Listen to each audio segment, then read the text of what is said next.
Welcome to Hub History, the show where we share our favorite stories from Boston history. This is episode 90, Love That Dirty Water. Hi, I'm Jake. And I'm Nikki. For many people, summertime in Boston means a time of canoeing, kayaking, paddleboarding, fishing, and even swimming in the rivers that run through and around our city. To celebrate the season, this week, we're combining 3 classic episodes: 378 Years on the Mother Brook, Vikings on the Charles, and Canoodling on the Charles, which contains my favorite line from any episode. Cheese it, it's the fuzz.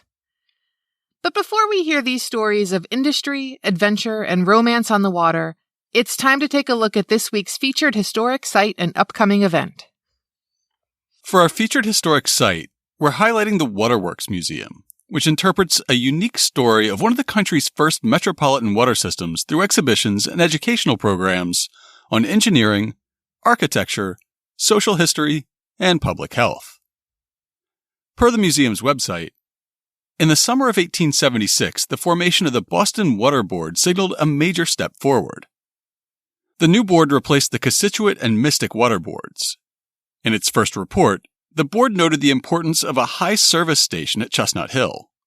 Such a station was needed to provide water to the higher regions of the city. When the Chestnut Hill pumping station opened in 1887, it was equipped with 2 Holly Gaskell pumping engines, each with a capacity of 8 million gallons a day. The high service pumping station, now housing the Metropolitan Waterworks Museum, was designed by architect Arthur H. Venel in 1886 and 1887, and then seamlessly expanded by Edmund M. Wheelwright in 1897 and 1898.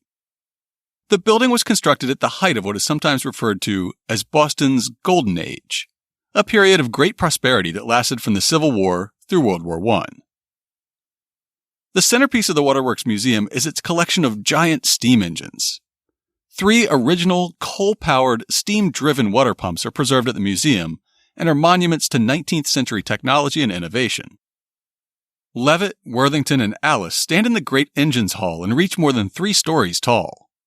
Walk around each and see the multitude of perfectly engineered parts that pumped millions of gallons of fresh water a day into the city of Boston. Located on the Chestnut Hill Reservoir, the museum is open Wednesday through Sunday, 11 a.m. to 4 p.m. The museum is free for general admission, but donations are very welcome. The Waterworks is a small, private, nonprofit organization that maintains and preserves the historic building and its collections. They suggest $5 a person to help support their education and preservation efforts. And for our upcoming event this week, on Monday, July 30th at 6:30 p.m., Anthony Samarco will give a slide lecture on molasses, from slave trade to the Great Flood, at the Alston branch of the BPL. The BPL calendar doesn't have any more details, but it still sounds pretty good to us. If you want to study up a bit, you can check out episode 73 for first-hand accounts of the molasses flood. And now it's time for this week's main topic. First up is corn, cotton, and condos along the Mother Brook. This connector between the Charles River and the Neponset River was America's first industrial canal, built by Puritan settlers in the earliest days of Massachusetts Bay Colony. It was vital to the development of Dorchester, Hyde Park, and Dedham. Dams and mills were constructed at 5 locations called Privileges in Dedham and in what is now the Reedville section of Hyde Park. The Mother Brook provided water power at various times for industrial mills for the manufacture of cotton, wool, paper, wire, and carpets. In episode 58, we explained how all of this came to be. The Puritan colonists, led by John Winthrop, who came to settle in Massachusetts Bay Colony in 1630, traveled first to Salem in April, then settled in Charlestown, before finally moving across the river to Boston in late summer. Fearing attack by the neighboring Native Americans and mindful of the possibility of famine, the settlers spread out from Watertown to Boston and from Charlestown to Dorchester. It was too late in the season to begin planting field crops for the year, so they would have to rely mostly on imports from England to get them through the coming winter. Unfortunately, that message seems to have gotten mixed up on the way back to Old England. In late August of 1630, the New England Chronology records, "It having been reported in England that there were now provisions enough here, diverse ships came not so well supplied as otherwise they would, and there being miserable damage of our provisions at sea, and yet some imprudently selling much of the remainder to the Indians for beaver, we fall into great and threatening straits for want of food. The mortality increasing, many died weekly, yea, almost daily, so that the ships being now on their return, some for England, some for Ireland, there was not much less than 100, some think many more, partly out of dislike of our government, which restrained and punished their excesses, and partly through fear of famine, not seeing other means than by their labor to feed themselves, returned back, and glad we were to be rid of them. In the years to come, these hungry months would be a strong incentive to the Puritans for getting their crops in, tending them jealously, and making the most of every harvest. They would have planted wheat, rye, barley, and oats. The oats were intended largely for the horses, while barley was set aside for brewing beer. At a time when every source of drinking water was a potential source of deadly contagions, it made sense that they believed beer to be a healthier drink for the whole family. Unfortunately, none of their English grains thrived at first in the New World. There wasn't enough barley to stock a family with the beer their children needed to grow up big and strong, and there wasn't enough wheat to allow them to bake the breads they knew from home. At the time, the English made fluffy white bread that wasn't too different from the white bread we all know and love today, but New England bread was a different animal. Luckily for our Puritan forebears, there was a grain native to the Americas that grew plentifully from Mexico City to Maine. The English dialect of the time considered any grain to be corn, so this new introduction was called Indian corn. It was maize, or simply corn as we call it, and it quickly became a staple in the New England diet. During the early years, the settlers of Massachusetts Bay would have eaten a lot of thirted bread. It was called that because it was made from rye, wheat, and Indian corn in equal proportions. During the earliest years of the settlement, the grains would have been ground by hand, probably by women. There were two techniques for this. The first was to grind the grains by hand, using two hard stones. The top stone would have a hole through it, which the grain was poured in. Then it was rotated until the grain was ground finely enough to find its way out from between the stones. The other technique was a traditional Native American method using a large mortar and pestle made out of oak and pounding the whole grain into flour. Either of these methods would have been difficult and time-consuming, and it resulted in flour that was quite different from what we're used to today. Milling grain by hand meant that the entire kernel made it into the flour, rather than being bolted or sifted out and leaving pure white flour behind. Puritan flour typically included both the wheat bran and the wheat germ, as well as the white flour. In 2015, we attended an event hosted by the Partnership of the Historic Bostons, where we got to sample Puritan foods. As part of the event, we got to try some thirted bread that had been made using traditional methods at Plymouth Plantation. The milling techniques of the Puritans' separatist neighbors were similar enough that we probably ate bread very much like that of the early years in Boston. It was rich, chewy, and pretty good. It's easy to see why any demonstration loaves made at Plymouth Plantation sell out almost instantly. With the production of flour taking up so much time that could be devoted to other labor, and resulting in a somewhat unfamiliar form of bread, you can see why the early settlers of Massachusetts Bay were eager to find a better way to grind their grain. As early as 1631, the first grist mill in the colony was established at Watertown. This early enterprise was a windmill, of a design similar to the traditional mills we've all seen in children's books or articles about the Dutch. Long, graceful arms hold cloth sails that catch the wind to spin a shaft that turns the grindstones. The entire mill rotates on a central hub, allowing the face to be turned into the wind. It's a design that originated in England in the 1100s, and my great-aunt's family operated one in the countryside near London right up until World War II. Unfortunately for the proprietors of the windmill at Watertown, it only seemed to work when the wind was coming out of the west. In 1632, the government of the colony decided that the mill should be moved. They chose a spot on top of a hill so that the mill could turn to catch a favorable wind from any direction, and they chose a spot that was centrally located for more of the population. As a history of Boston's North End puts it, the colonial government decided to move the windmill as early as 1632, And although there were many hills in Watertown, Charlestown, Roxbury, and other places, the government chose Copp's Hill in the North End. Because residents of other towns would have to travel to this windmill until they had mills of their own, the most convenient location for the windmill was near the ferries in the river, where it could be approached by boat on a regular basis. Indeed, the 1723 Bonner map of Boston that we reference so often shows a tiny hand-drawn windmill next to the burying ground at the top of what was then known as Snow Hill, just steps from the waterfront. As the population of the colony grew swiftly during the Great Migration period, having the entire population come to Copp's Hill to grind their grain didn't remain practical for very long. Towns throughout the area searched for solutions to this problem using the natural resources they had at hand. Dorchester, which was an independent town encompassing far more territory than Dorchester does today, had a population rivaling Boston's in the early 1630s. It also had access to the Neponset River. That resource allowed the town to establish the first water-powered gristmill in New England in 1633.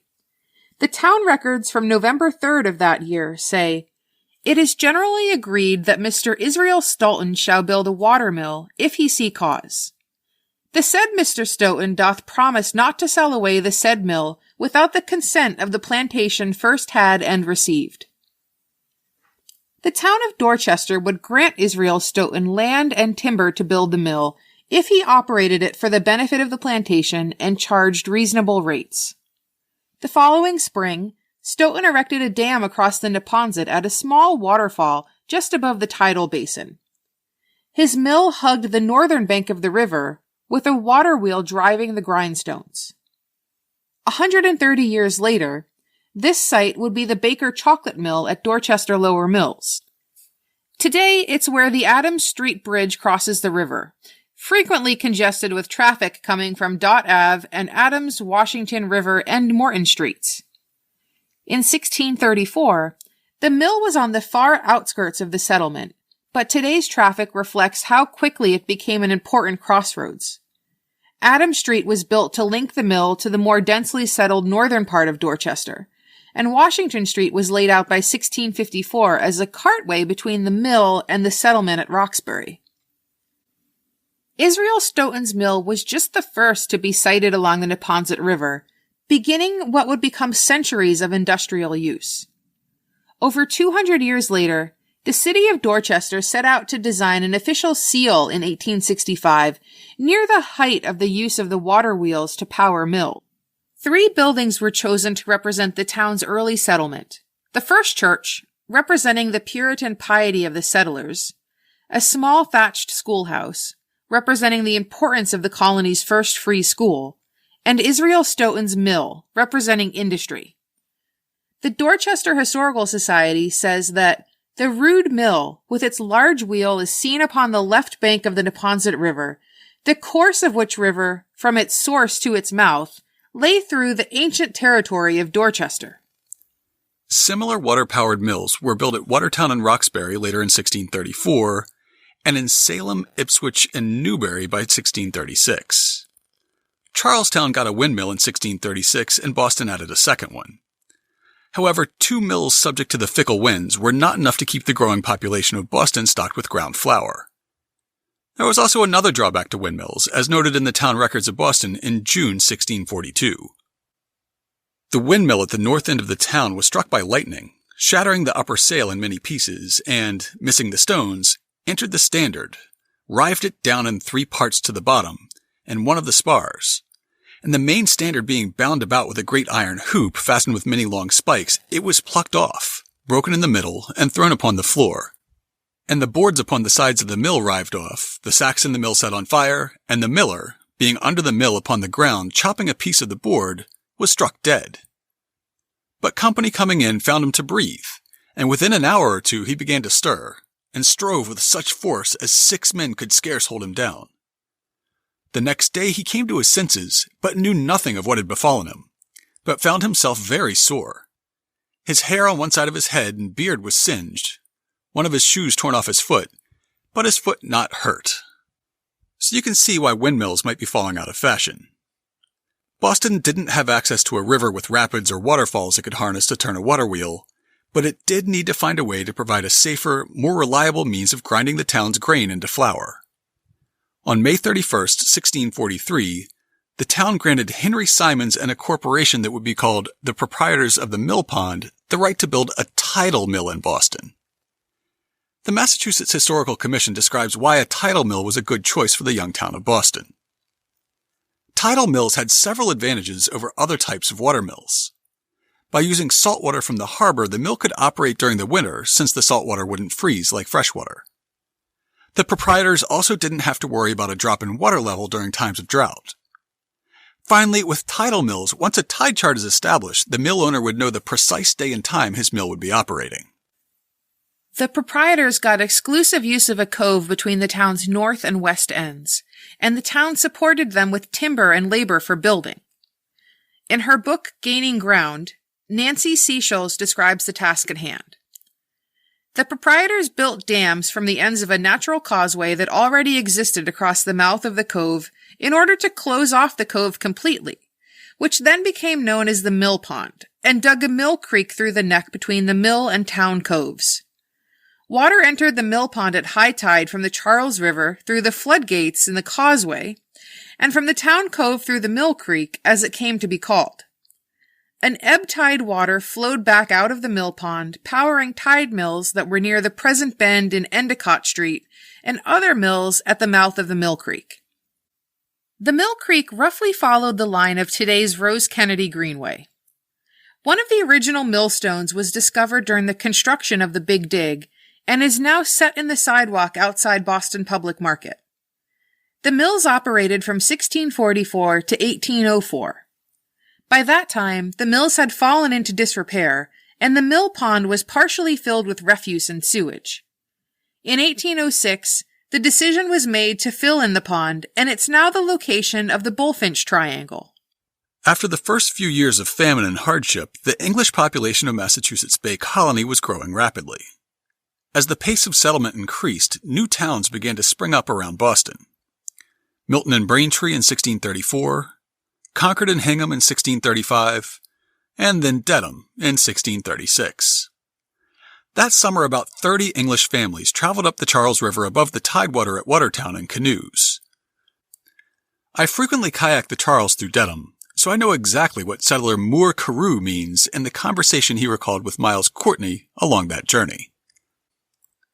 The river took many turns, so that it was a burden the continual turning about. West, east, and north we turned on that same meadow and progressed none, so that I, rising in the boat, saw the river flowing just across a bit of grass in a place where I knew we had passed through nigh an hour before. Moore, said Miles then to me, the river is like its master, our good King Charles of sainted memory. It promises overmuch, but gets you nowhere. They landed at a great bend in the river, eventually entered into a covenant with one another to form a church in town, and called the new settlement Dedham. The settlers in Dedham weren't big fans of grinding their grain by hand, and they were skeptical of how effective a windmill would be given the local topography. They were inland, so they didn't have the tides with which to run a mill. Their town was founded on the banks of the River Charles, but that is a section of the Charles that's wide, slow, and placid. Great for traveling by boat, but useless for turning a water wheel to power a mill. That didn't stop the town from granting Abraham Shaw 60 acres of land in 1637 in return for building a corn mill on the Charles. The town ordered millstones to be imported from Watertown, and Shaw began work on the mill, but he died in 1638, and his heirs weren't interested in continuing the work. So Dedham went back to the drawing board. Just outside the center of town, a small stream called East Brook flowed out of a marshy area and into a low valley, eventually into the Neponset River in what was then Dorchester. The course of the stream dropped about 40 feet over 3.5 miles, which was plenty to drive a wheel. Unfortunately, East Brook didn't really carry enough water to power a mill. The town selectmen came up with an audacious plan. What if they could divert some of the plentiful water from the placid Charles into steep but scarce East Brook? On March 25, 1639, they ordered that a ditch should be dug at common charge through Upper Charles River meadow onto East Brook, that it may be both a partition fence in the same and also may form a suitable creek unto a water mill, that it should be found fitting to set a mill upon, in the opinion of a workman to be employed for that purpose. They were so confident in their plan that the work moved forward without waiting to enlist a new miller. As with Shaw, an offer was published to give 60 acres of land to anyone who would build and maintain a corn mill. A tax was levied on landowners in the town to pay laborers to dig a ditch 4,000 feet from the banks of the Charles to a bend in East Brook. On July 14, 1641, water flowed from the Charles through the canal and into the Neponset River for the first time. Dedham prides itself on having created the first industrial canal in North America. That's what happens when you identify a common community need, identify an ambitious plan to get there, and then you pay your taxes to make it happen. True to the plan, a man named John Elderkin heard of the offer of free land and moved from Lynn to Dedham to establish the first mill on what was now called the Mother Brook. He built a dam across the newly swollen stream at a point near where Bussey Street crosses it today. His corn mill opened in 1641. The following year, he sold his interest in the mill with the rights going to John Allen, Nathaniel Aldous, John Dwight, and Nathaniel Whitting. In 1649, Whitting bought out the others and became the sole proprietor of the mill on Mother Brook. Soon, the demand for flour was beyond the capacity of Whitting's mill to deliver. The town granted permission to Ezra Morse to build a new mill upstream on the Mother Brook from Whitting's mill. The new enterprise was completed in the spring of 1665, and Nathaniel Whitting immediately began to complain to the selectmen. He was upset about the competition for both customers and water. As the animosity between Whitting and Morse grew, the town resolved in 1668 that, in time of drought or want of water, the water shall in no such time be raised so high by the occasion of the new mill that the water be thereby hindered of its free course or passage out of the Charles River to the mill. The proprietors of the old mill are at the same time restricted from raising the water in their ponds so high as to prejudice the new mill by flowage of backwater. However, at the same time, the selectmen warned Whitting that he should be sure to repair his own leaky dam before coming back to complain about Morse again. It seems like this resolution was not quite satisfactory because in 1699 the town records say, 40 acres of land near Neponset River are granted to Ezra Morse in satisfaction to him for letting fall his corn mill at Mother Brook for the benefit of the meadows and the other mills. Morse would open a new mill on the upper Neponset River in a part of Dedham that now lies in Norwood, next to a sawmill that had opened in 1664. Whitting's victory would be short-lived. By the early 1700s, there was a leather factory operating on the site of Morse's former mill. He might have been loudly complaining about dams upstream of his corn mill, but in 1683, Nathaniel Whitting partnered with James Draper to build another dam downstream and start a new fulling mill. Fulling is the process by which wool cloth is scoured and thickened to make it stronger and more waterproof. Hundreds of rounded wooden hammers pound a bolt of woolen cloth that is fed slowly through the machine. This was the first textile mill in Dedham, an industry that would be the economic lifeblood of the town and indeed much of New England in the coming centuries. The site of the fulling mill would remain in the Whitting family for over 180 years.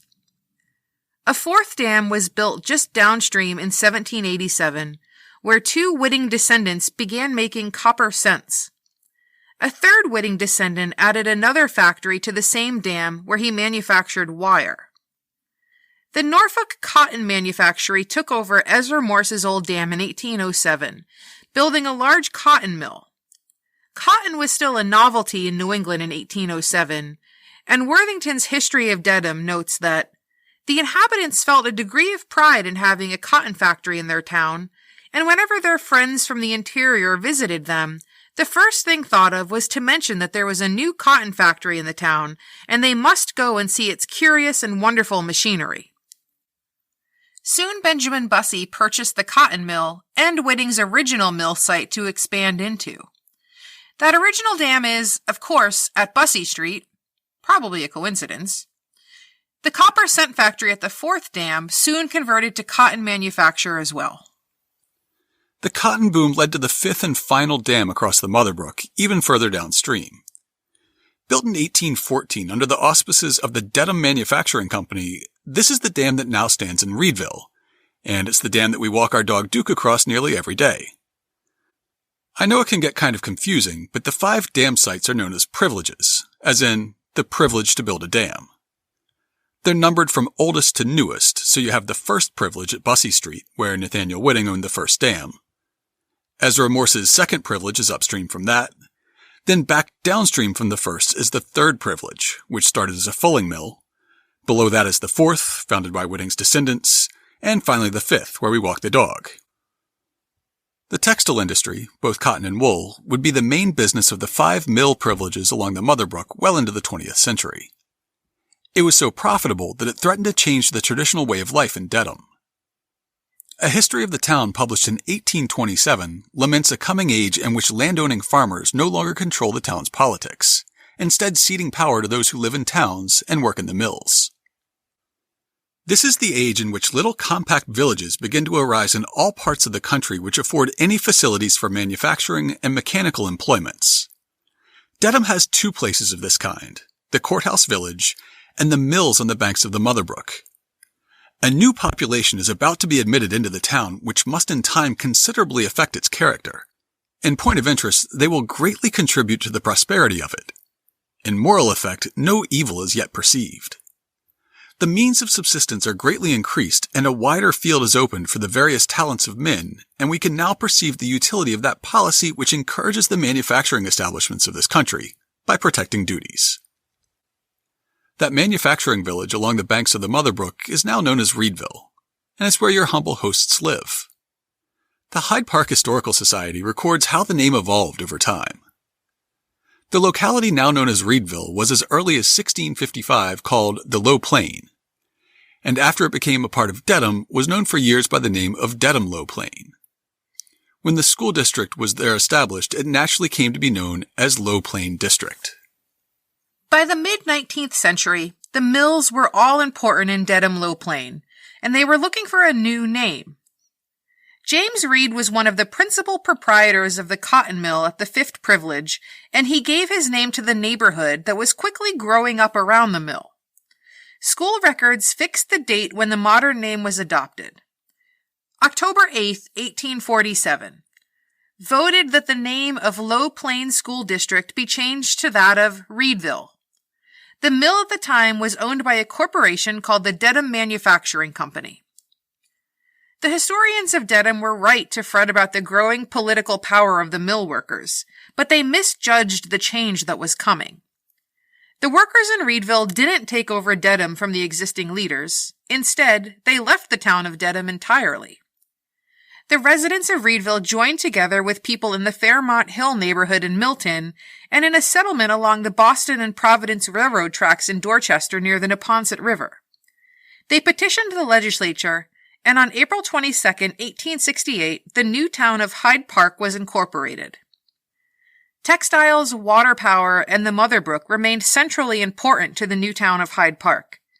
A promotional poster commissioned in 1890 shows a bird's-eye view of the town, oriented to put the mills along the Mother Brook and the Neponset front and center. At the time, the mill at the 5th Privilege is identified as belonging to BB&R Knight Cotton, which you might know better as Fruit of the Loom. Dedham got into the water power racket early with their development of the Mother Brook, but communities downstream on the Charles were quick to follow. Newton, Waltham, and Watertown were all heavily industrialized with a rapid succession of dams crisscrossing the river, as any modern kayaker can attest. And as textile mills came to dominate the economies of all these towns, they began to look jealously at the water diverted into the Mother Brook, as unfairly decreasing the amount of power that they could harness at their own dam sites. Their attitude was summed up in a much later editorial in the Boston Globe. It was the most audacious attempt of robbery ever recorded in the Commonwealth of Massachusetts. It was the effort made by Dedham to actually steal the River Charles. The bold pirates built a canal from the headwaters of the Charles across to the Neponset River, and by widening and deepening this Mother Brook, they were gradually robbing their neighboring town of its beautiful waterway. By the 1790s, the owners of mills along the Charles began petitioning the state legislature for relief. As a public waterway, The river was treated as de facto state property, and the Charles proprietors complained that they were suffering from the deviation of its natural course. The proprietors of the mills on the Mother Brook and on the Neponset River, which benefited from the increased flow introduced from the Mother Brook, petitioned the legislature right back. All sides sued one another, and in 1809 the Massachusetts Supreme Judicial Court ruled that the diversion of water into the Mother Brook should not exceed 1/4 of the total volume of the Charles River. The Mother Brook proprietors weren't happy with this outcome and managed to talk the SJC into staying the enforcement of their order. Both sides continued litigating and negotiating and finally reached an agreement in 1831. A historical sketch of the Mother Brook, published in 1900, outlines the agreement, which is still in effect today. Finally, an agreement was entered into between the proprietors of mills on Mill Creek and Neponset River and the proprietors of mills upon Charles River on December 3, 1831, and filed in the Norfolk Records, which fixed the proportion of water as 1/3 to the owners of the mills on Mill Creek and 2/3 to the owners upon Charles River. This agreement is still in force today and governs the division of water which shall be allowed to flow into the Mother Brook. The sills were fixed in both streams, and provision was made whereby either party could have an adjustment made of the sills if they considered themselves aggrieved to the amount of water by due procedure. Today, the sill fixed at the divergence of the Charles River and the Mother Brook has been replaced by a mechanical floodgate that can be adjusted to let more or less water into the Mother Brook depending on water levels in the Charles. It's a signal of just how much has changed along the Mother Brook in the past century. First, the independent town of Hyde Park is gone. Like Roxbury, Dorchester, Charlestown, Brighton, and West Roxbury a few decades earlier, Hyde Park voted to be annexed to Boston and ceased to exist in 1912. By the teens and 20s, the textile industry was in decline across New England and around the country. One by one, the mills along the Mother Brook went out of business. Today, the first privilege is a park and playground, with a small stone and a plaque to mark the site of the first mill in this important industrial corridor. The mill buildings at the second privilege house a medical supply distributor. A strip mall and a Dunkin' Donuts sit on the site of the third privilege. The beautiful stone mill buildings surrounding the tall dam at the fourth privilege have been converted to condos. And the fifth privilege is maintained by the DCR as a last-minute addition to the Stony Brook Reservation, currently undergoing what seems to be a policy of benign neglect. Once, there were big plans for the Mother Brook. In the early 20th century, recreation coexisted with industry. A 1915 article describes that near the railroad bridge, several small boathouses are erected, and the town of Dedham has built a substantial bathhouse that is well patronized by boys. Though we suspect that they just didn't understand that swimming in an industrial canal was a bad idea. By the 1960s, the mill pond at the fifth privilege had been drained, and the owner was seeking permission to build a strip mall on the site. The DCR stepped in to purchase the land, cleaned up a junkyard, dredged out silt and fill, rebuilt the breach dam, and published an ambitious plan. Opportunities will be available for the provision of facilities for boating, picnicking, hiking, and other types of active recreation. Assuming eventual improvement in the quality of water in the Mother Brook, the report urges the construction of facilities for swimming in the pond. I did see people swimming in the old mill pond one time, but for the most part, it's become a haven for ducks, beavers, coyotes, and fishermen. It might be fun to catch some fish along the Mother Brook, but as you might guess, it's probably not a good idea to eat too many of them. After over 300 years of industrial use, the Mother Brook was intensely polluted by the mid-20th century. Over the years, everything from gasoline to PCBs to raw sewage has been leached into the stream. In recent years, water quality on the Charles River has made a remarkable comeback, even being rated safe for swimming along much of the river. The Mother Brook has had a much slower recovery. Though the state of the brook has improved, it still has a long way to go. I volunteer as a water monitor with the Neponset River Watershed Association during the summer months. Reviewing the preliminary data from our 2017 program, the Mother Brook remains one of the most polluted tributaries of the Neponset, being unsafe for both swimming and boating, and containing unsafe levels of E. coli bacteria. Interestingly, The Mother Brook follows a pattern of contamination that is opposite that in most of the rest of the watershed. Most waterways are more polluted in wet weather, when runoff washes contaminants and sewage overflow from the surrounding area into the river. The Mother Brook, however, is considerably less contaminated when it rains, when the floodgate separating it from the Charles is open to alleviate the chance of flooding downstream on the Charles, allowing clean Charles River water to course down the Mother Brook. If you'd like to visit the Mother Brook, the easiest place to see it is at Fairview Cemetery in Hyde Park, which is also the final resting place of Dr. Rebecca Lee Crumpler, who was featured in episode 18. However, one of the most interesting spots to visit is the floodgate itself that controls the flow of water from the Charles into the Mother Brook. To get there, get on the VFW Parkway headed south out of Boston into Dedham. Just after you cross the town line, you'll see the Dedham Mall on your left. After you pass the Uno's restaurant at 270 Providence Highway in Dedham on your left, pull into a very small parking area on the right side. A small brick shed houses the controls and motors that raise and lower the floodgate, and you'll see the water rushing over its lip into the Mother Brook. Next, we clear up some fake news from 1890 about Vikings on the Charles. Have you ever walked down Com Ave from Mass Ave toward Kinmore Square and noticed the large statue of Leif Erikson in the promenade just before Charles Gate? It seems a little bit out of place among the other statues along the Com Ave promenade of people like Revolutionary War General John Glover, Phyllis Wheatley, or Abigail Adams. What is legendary Viking Leif Erikson doing alongside all these statues of people with local ties? Well, in the late 19th century, a lot of people believed that Leif Erikson also had local ties.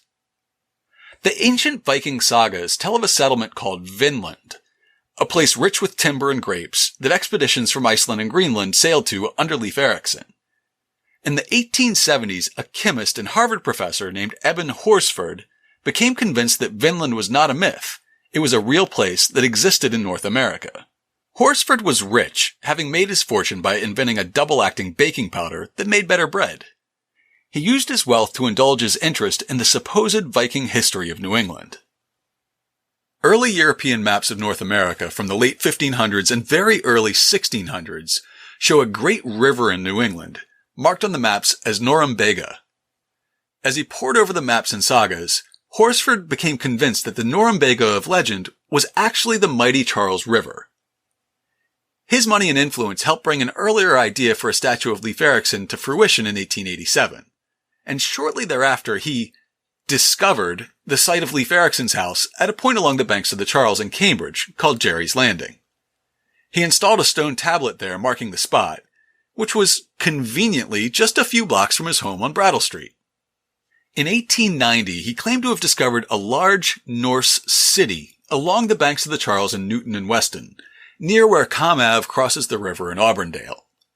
He speculated that up to 10,000 Norsemen had called the area home, and he erected a large stone tower on the western side of the river at a spot where he said there had been a Viking fort.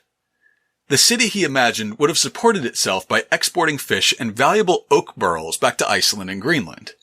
Oak burls, as an aside, remain valuable. In 2012, Boston police arrested a burl bandit who had been targeting trees in parks around Boston. Burls are prized by woodworkers and sculptors for their erratic grain and unique shapes. As Horsford became more and more obsessed with the Norse history of the Charles, he convinced himself that he had discovered a network of dams and canals that the Vikings had created. These structures were mostly natural features and some recent structures that he had misidentified. His earlier structures were almost all just natural outcroppings of rock that his enthusiasm convinced him to identify as the structures that he wished they were. In a few cases, he did in fact find and excavate colonial-era stone foundations, but he destroyed any colonial artifacts in trying to dig under them for evidence of imaginary Vikings. Eben Horsford died in 1893, but in 1960, archaeologists made a discovery that partially redeems him. They discovered a Viking settlement in Newfoundland that corresponds roughly to the time period described in the sagas as Leif Erikson's period of discovery. They found 9 house sites and enough artifacts to definitively call it a Norse settlement. This is still the only known Viking settlement in North America. So Horsford was right to believe the sagas. He was just a few hundred miles off course. And finally, canoodling. During a late 19th century canoe craze, recreational canoeing became Boston's hottest leisure time activity. Young lovers took advantage of the privacy and intimacy of a canoe to engage in a little bit of illicit romance, leading a humorless state police agency to ban kissing in canoes on the Charles River. A 1903 tourist guide to Boston describes the experience of taking a trolley from Copley Square, out Commonwealth Avenue, to Newton. It gushes about the well-groomed road, the immaculate lawns and houses, and the swift and smooth operation of the trolley. Finally, it describes the objective of this day trip.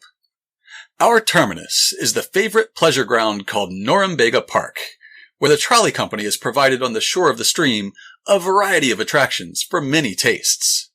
An open-air theater, an extensive menagerie, a cafe, and a large boathouse where canoes and rowboats may be hired. A launch plies the river between the park and Waltham, making hourly trips daily, afternoon and evening. Canoeing is the all-engrossing sport on this part of the river, and just around the bend to our left is the Riverside Recreation Ground. We cannot see it, for a high-wooded promontory shuts it off from our view. But we may take a canoe and paddle up through the stone arch of the Weston Bridge, and in a few minutes we shall be in the thick of the Fleet at Riverside, where on a pleasant afternoon or evening the water is often so densely covered that one might almost cross the stream by stepping from one canoe to another. Frequently during the summer, the Fleet parades, decorated with lanterns, bunting, and flowers. The grounds and boathouses are extensive and well equipped, and nearby are the houses of the Newton Boat Club, the Boston Canoe Club, and the Boston Athletic Association, whose large membership helps to swell the crowds upon the river on these occasions. Canoeing didn't start out as a leisure activity. Long, narrow craft that taper at either end have been used by cultures around the world for millennia. One of the earliest examples was discovered along the Euphrates River Valley and dated to 4000 BCE. Canoes were used by Native Americans as a highly practical way to navigate the rivers, lakes, and nearshore waters across North America. And after European contact, they continued to be the most efficient way to move people and goods on many waterways, especially in Canada.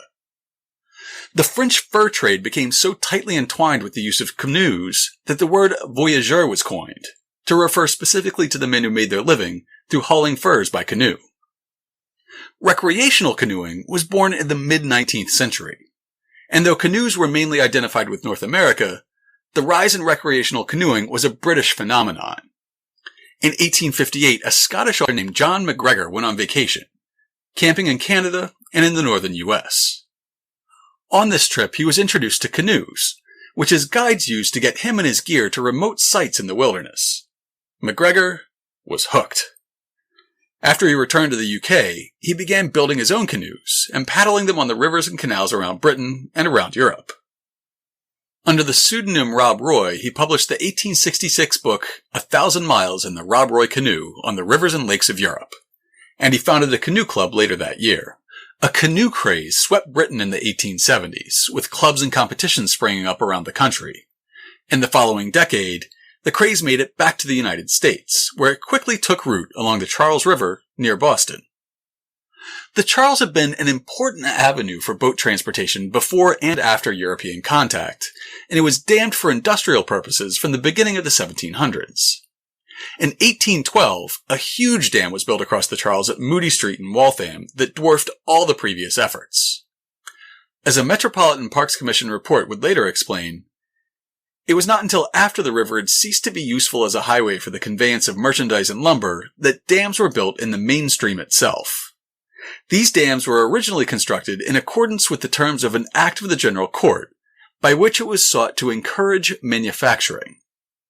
With this purpose in view, the Commonwealth practically made a present to the manufacturers of as much common property in the rivers and lakes of the state as they required for establishing of manufacturing by water power.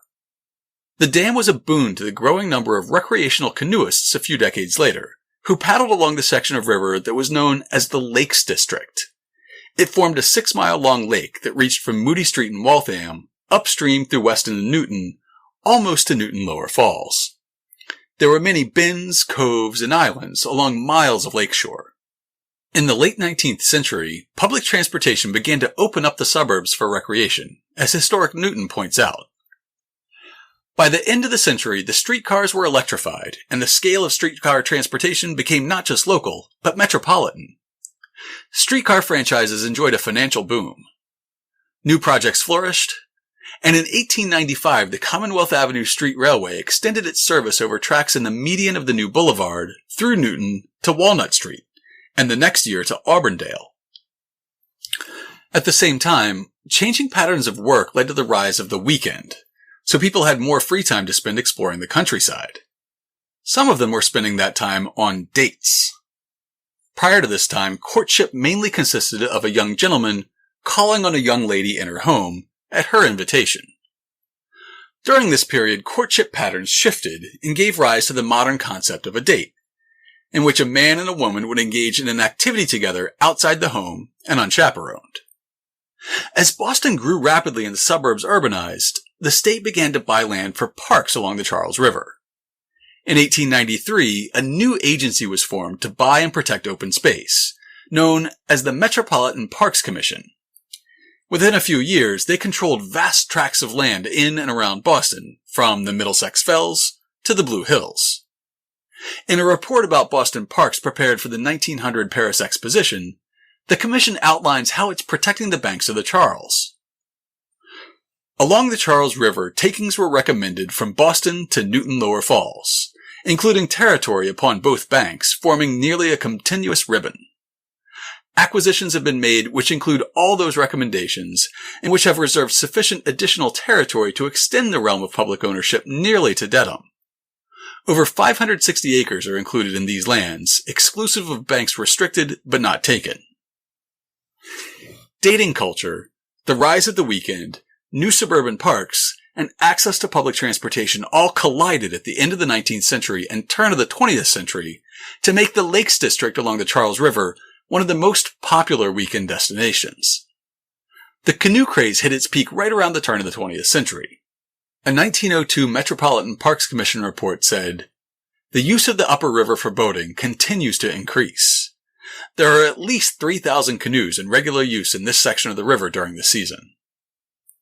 That quote in the 1903 tourist guide about crossing the river by stepping from one canoe to another wasn't that far from the truth. In the show notes this week, we'll have a link to a short film shot in 1904 by the Thomas Edison Company. Notice that I didn't say by Thomas Edison. He was good enough at taking credit for the achievements of others. We don't need to do that for him. The film's about 2 minutes long, and it shows the Charles River just choked with young people in scores of canoes. A souvenir pamphlet said, "Without doubt, no other sport in New England has made the wonderful advances that have been made in canoeing. And nowhere in the world is the canoeing interest so great as on our own Charles River. Here 10 years ago were to be found comparatively few canoes. Now, within a distance of 4 miles, there are nearly 5,000, while above the falls, in the clubs and houses extending far above South Natick, may be found thousands more." These thousands of canoes led to a cottage industry along the river. There were factories that made canoes, and there were workshops where you could learn to build your own. There were dance halls and amusements, but above all, there were boathouses, many of which were advertised in that very same pamphlet. Clustered around the Commonwealth Avenue Bridge over the river in Newton's Auburndale, boathouses lined both banks of the river. They were mostly graceful structures, long and narrow, with the fronts facing the street and the rear opening up directly onto docks on the river. Many offered canoes for rent by the hour or by the day, which was perfect for the urbanite arriving by trolley for a day on the water with his sweetheart. Some offered long-term storage for rent, so after you built or bought your own canoe, you could keep it in a boathouse and take it out on the river any time. By the mid-1880s, a guidebook would gush, "At Riverside are the clubhouses of the Newton Boat Club and the Boston Canoe Club, with the Partelow and Robertson boathouses, where visitors may hire yachts, canoes, wherries, lapstrakes, randans, Whitehall boats, steam launches, and other craft." One of the large boathouses at Riverside was operated by the Boston Athletic Association. Today, the BAA is most widely known as the organizer of the Boston Marathon, but they have a long history of promoting sports and fitness activities of all kinds. Their boathouse in Weston was a perfect example of this, allowing BAA members access to the health benefits of paddling. They had a 20-acre compound, with football fields, baseball diamonds, tennis courts, and, of course, a track. For $2 a year, members could berth a canoe at the BAA boathouse. Right next door, an entrepreneur started the Riverside Recreation Grounds, a 40-acre complex of sports fields, tennis courts, and swimming pools. It was all tied together with yet another boathouse. While developments on the western side of the river focused on wholesome athletics, the Newton shore hosted Norumbega Park, which had a much more carnal atmosphere. Named after an ancient Viking settlement that an eccentric local businessman imagined along the river, Norumbega Park advertised itself as Boston's famous pleasure resort. In 1897, the Commonwealth Avenue Street Railway Company opened the park to try to tempt more riders into taking their trolleys all the way to the end of the line, and admission was included in your trolley fare. In the early years, Norumbega could boast New England's largest zoo and theater, and it had a carousel, a penny arcade, and of course the requisite boathouse, where visitors could rent a canoe for the day. Famous chefs prepared lavish meals in the park's restaurants, while vaudeville acts provided entertainment in the theater. Over the years, it added more attractions, like a Ferris wheel, bumper cars, and a large ballroom where big bands would perform for a nationally syndicated radio show. With hordes of city people descending on leafy Weston and Newton every weekend, it's little wonder that the Metropolitan Parks Commission police wanted to keep order. They constructed their own boathouse right next door to Norumbega Park, a beautiful stone and timber structure that still stands today, right next to the Ave Bridge over the river. They had a watchtower and a motorized launch that were mostly used for life-saving, at least at first. In 1902, the agency reported, "The river has been patrolled in boats as before. 80 cases of upsets from boats have been reported. 36 of these were actual rescues from the water by the police. The others have been brought into the office or have come in themselves for assistance after getting ashore. Last winter, a young woman was drowned at Waltham while skating. One drowning accident also occurred during the summer from the upsetting of a canoe. The 3 other occupants of the canoe were rescued by the officer on patrol." That mission changed the very next year. As historian Thomas McMullen put it, in 1903, the Park Commission and its police force, in part citing safety concerns, embarked on a program to change the behavior of young canoeists on the river. In August, at the height of the canoeing season, the MPC announced new rules of conduct for boaters. The most significant was Rule Number 1, which forbade activities such as drinking, gambling, and most important, any obscene or indecent act. The MPC interpreted this final prohibition to mean that couples could no longer lie down in canoes, nor could they kiss. Young people had flocked to the Charles in no small part because of the privacy and intimacy they could find in a canoe on the river. In an era before cars provided suitors with a private space on wheels, and when prying eyes were everywhere in the city, an afternoon alone on the Charles must have seemed like heaven. Canoe historian Roger Young said, "To go canoeing on the weekend was pretty much what you did with your best girl. There weren't a whole lot of motor cars around at that time. You could go bicycling, but to go out canoeing was the thing." And author Hunter Oatman Stanford notes that adolescents took to the waters with the urgency of salmon fighting their way upstream. As early as 1889, authors recognized this element of the Lakes District's appeal.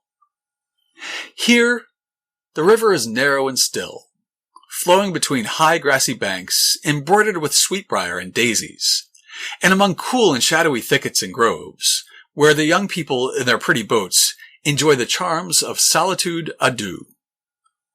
Above Riverside there is a little more of wildness, with here and there a fallen trunk, over which luxuriant vegetation is scrambled, jutting into the stream, and making incomparable nooks of shade, in which our boating parties seem to have a strong and perfectly natural propensity for mooring.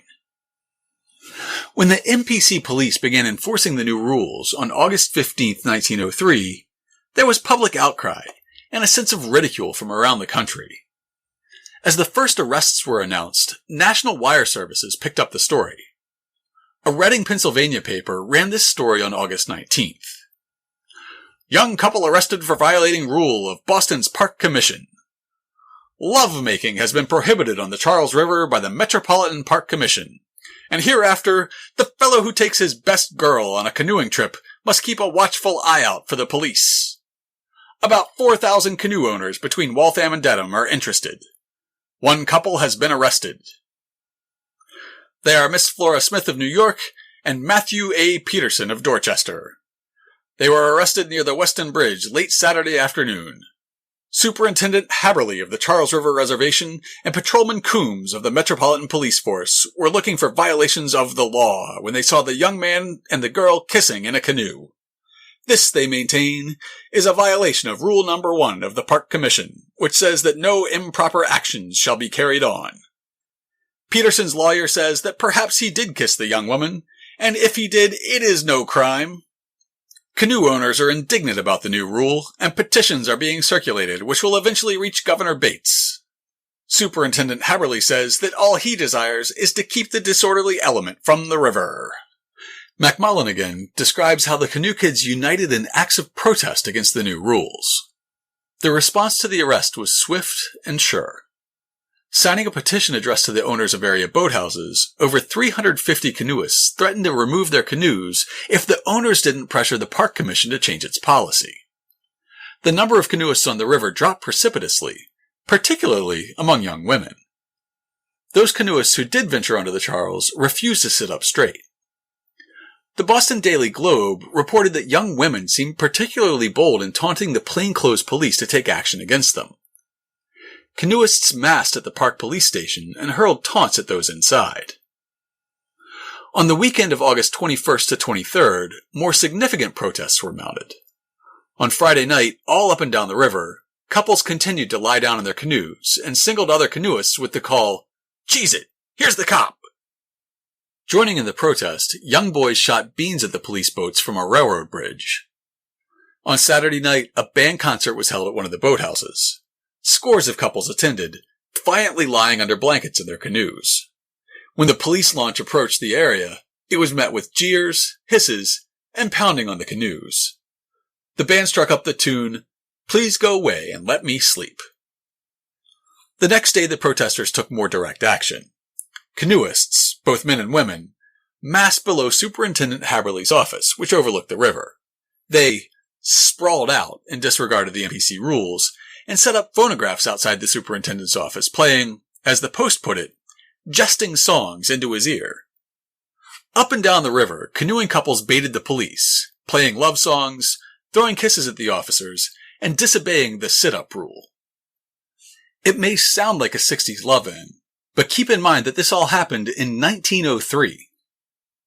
The park commissioners were unmoved, telling the press, "It's not a very nice spectacle to see a couple of opposite sexes lying in the bottom of a boat with a blanket thrown over them." Local ministers and newspapers blamed wild young men from the city, who would bring their unsuspecting dates out to the suburbs to get them liquored up and take advantage of them. However, only about a third of the people arrested under the anti-kissing rules were from Boston. The rest were from the supposedly upstanding suburbs along the river, such as Wellesley, Dover, Newton, and Waltham. Meanwhile, the press continued to have a field day. Of the $20 fine, the Herald said, "At that rate, it is estimated that over $1 million worth of kisses are exchanged at that popular canoeing resort every fine Saturday night and Sunday." The Boston Sunday Journal published a front-page editorial cartoon captioned, "Park Commission Drives Cupid from the Charles." Within a month, the boathouses along the river in Newton and Weston announced that their business had fallen by 50% or more. The young people of Boston had found an easy way to defeat the puritanical prudishness of the Metropolitan Parks Commission. Move their canoodling to Dedham. Dedham's just a few miles upriver from Newton, and it also boasts miles of languid riverbanks, with plenty of shadowy thickets and groves. The Dedham Boat Club was an easy 5-minute walk from Dedham Station.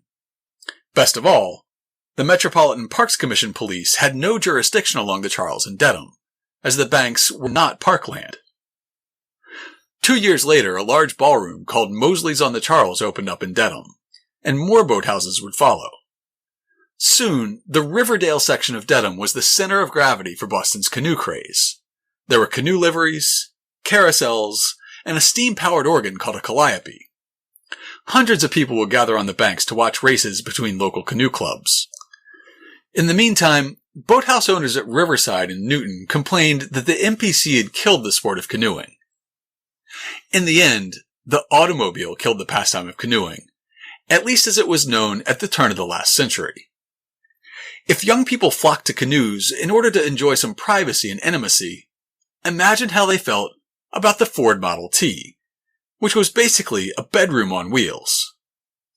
By World War I, young couples who might previously have kissed in a canoe were searching out secluded lovers' lanes. During the Depression, many boathouses went out of business, as thrifty canoe owners began storing their crafts at home, or sold them outright. In March of 1936, intense rains caused floods across most of New England, and the Charles River wasn't spared. Many of the remaining boathouses were swept away, and nobody cared to replace them. Riverside Recreation Center closed in 1958, and Norumbega Park closed in 1963. A series of suspicious fires destroyed the boathouses, dance halls, and restaurants in the Riverside area between 1959 and 1965. Today, a Marriott stands on the site of the amusement park at Norumbega. By the mid-1960s, there was a growing public awareness of the sad state of the Charles River. Untreated sewage and waste from 2 centuries of industrial use flowed through the river, which earned the bad reputation it got from the Standells' song, Dirty Water. After a half-century of efforts by citizen groups like the Charles River Watershed Association, the Charles has now rebounded enough to enjoy something of a second canoe and kayak craze in recent decades. Things have improved to the point that the Charles River Conservancy is planning a public swimming park for the Charles River Basin, an area that was once one of the most polluted waterways in the nation. When you think of the Charles River today, you probably picture the Charles River Basin, those few miles between Watertown Square and the old Charles River Dam at the Museum of Science. When the state was considering whether to build that dam, there seemed to be very little chance that it would ever be used for pleasure craft. Here's what the commission had to say. The only noteworthy employment of the Lower Charles for boating is for shells, and those who row in these have little cause for complaint. 15 inches depth of water is considered sufficient in the rowing tanks of Harvard, and 2 feet in the river should be ample for rowing of all kinds. Of course, these days, on any warm afternoon, you'll see the small sailboats of community boating tacking back and forth across the river. The rowing shells that plied the river a century ago are still there, and they're accompanied today by a few canoes and a whole lot of kayaks. However, if your only frame of reference is the basin, you need to get out and explore upriver. The lakes region we talked about today is still accessible by bus and commuter rail, and if you have a car, there are dozens of places to launch a canoe or kayak along about 40 miles of river upstream from the basin. You can still see a couple of relics from the last canoe craze. Mosley's on the Charles is still a ballroom and event hall in Dedham, and the old MPC Police Department boathouse still stands on the banks of the river in Newton. Ironically, the headquarters of the crackdown on kissing in canoes is now a canoe and kayak rental business. And that about wraps it up for this week.